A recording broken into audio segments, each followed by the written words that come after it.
السلام علیکم معزز ناظرین، کیسے ہیں آپ سب؟ امید ہے سب ٹھیک ٹھاک اور خیریت سے ہوں گے۔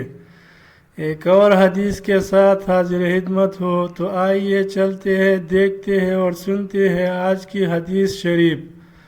حضرت ابو ہریرہ رضی اللہ عنہ سے روایت ہے کہ ایک اعرابی رسول اللہ صلی اللہ علیہ وسلم کے پاس آیا اور کہا: اے اللہ کے رسول صلی اللہ علیہ وسلم، مجھے ایسا عمل بتائے کہ جب میں اس پر عمل کروں تو جنت میں داخل ہو جاؤ۔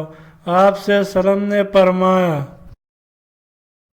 تم اللہ کی بندگی کر اس کے ساتھ کسی کو شریک نہ ٹھہراؤ، نماز قائم کرو جو تم پر لکھ دی گئی ہے، فرض زکوٰۃ ادا کرو اور رمضان کے روزے رکھو۔ وہ کہنے لگا: اس ذات کی قسم جس کے ہاتھ میں میری جان ہے، میں نہ کبھی اس پر کسی چیز کا اضافہ کروں گا اور نہ اس میں کسی کمی کروں گا۔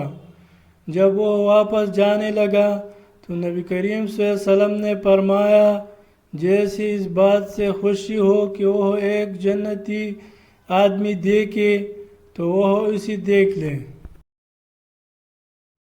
ابو زبیر نے حضرت جابر رضی اللہ تعالیٰ عنہ سے روایت کی کہ ایک آدمی رسول اللہ صلی اللہ علیہ وسلم سے سوال کیا اور کہا: آپ کیا فرماتے ہیں جب میں فرض نماز ادا کروں اور رمضان کے روزے رکھوں اور حلال کو حلال اور حرام کو حرام سمجھوں اور اس پر اضافہ نہ کروں، تو کیا میں جنت میں داخل ہو جاؤں گا؟ آپ صلی اللہ علیہ وسلم نے فرمایا: ہاں۔ اس نے کہا: اللہ کی قسم میں اس عمل پر کوئی اضافہ نہیں کروں گا۔ مزید حدیث سننے اور دیکھنے کے لیے ویڈیو کو ثواب کی نیت سے لائک کریں اور چینل کو سبسکرائب کریں اور بیل کے آئیکن کو دبائیں تاکہ ہر نئی ویڈیو کا نوٹیفیکیشن آپ تک سب سے پہلے پہنچ سکے۔